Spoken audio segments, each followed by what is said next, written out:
PSR ini atau program sawit rakyat ini adalah program dari BPDPKS, Badan Pengumpul Kelapa Sawit, yang ada di salah satu badan yang ada di bawah Kementerian Keuangan. Nah, BPDPKS ini secara tidak langsung adalah bermitra dengan Komisi 11. Nah, kami melihat bahwa program PSR ini, Peremajaan Sawit Rakyat ini adalah program pemerintah Jokowi yang sangat menyentuh langsung kehidupan masyarakat, khususnya bagi perkebunan sawit. Kedua, target pemerintah dari program 180 hektar yang dilakukan peremajaan sawit oleh BPDPKS dengan alokasi kurang lebih anggaran 5,5 triliun. Nah, ini sudah banyak yang dirasakan oleh masyarakat, kurang lebih masyarakat dapat 35 juta per hektar untuk sekarang ini, Mbak. Kira-kira itu, Mbak Ana, yang dapat kami sampaikan.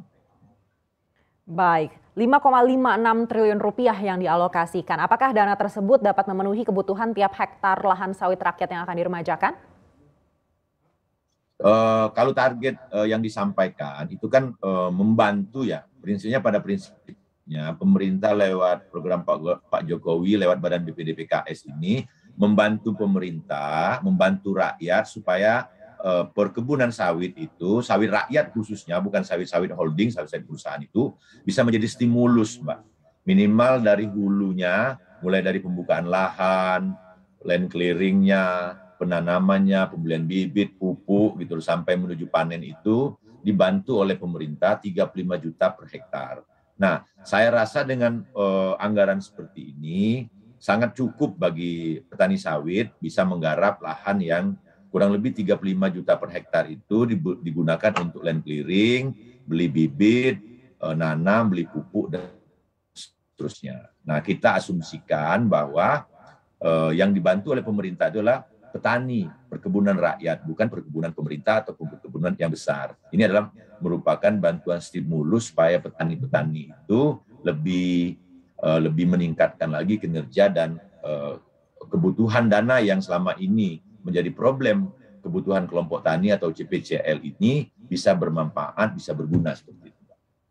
Baik, Pak Fauzi, apa yang Anda lihat tentang kendala dan hambatan pelaksanaan program PSR di Indonesia selama ini? Apakah hambatan-hambatan itu mempengaruhi realisasi program peremajaan sawit rakyat? Saya melihat gini, Mbak, target dari pemerintah itu kan 180 hektar. Yang bisa direalisasikan tahun 2021 ini cuma 24 hektar. Artinya kurang lebih 36 hektar itu tidak dapat serapan. Nah, apa problemnya? Nah, problemnya mekanismenya terlalu panjang. Ada kurang lebih 12 syarat.